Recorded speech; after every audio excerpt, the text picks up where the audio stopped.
If people are aware that there's going to be a greater volume of buyers in the market in a few months' time, which there will be, then people are going to hang on unless they need to sell.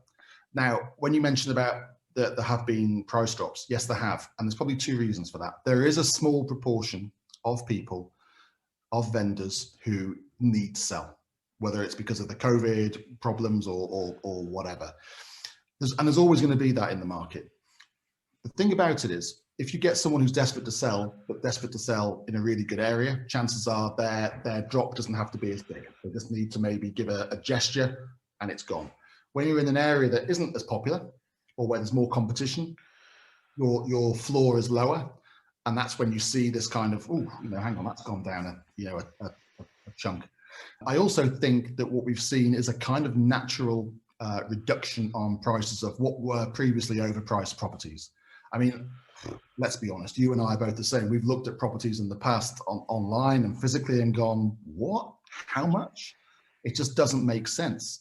We're not in Mayfair. We're not in the center of Manhattan. Okay, we're in the California of Europe. It's a great place to live, but it's a second home market. Let's not get carried away. And I think a lot of people have done. So yes, there have been price corrections. I welcome those. There's always a deal to be had. And the deal is normally where both sides are happy. And to find happiness on both sides, you have to be sensible. And the sense comes from the advice from the agents. And believe you me, there's many clients, buyers and sellers who refuse to believe what we're saying about prices and about value.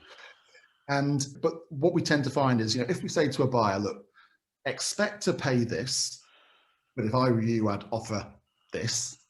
And then if you say to the vendor, expect to get this, but let's aim a bit higher, then eventually, if you've got two reasonable people at either end of the spectrum and you've got a good agent in the middle, you're going to meet kind of fairly close to where both people want to be.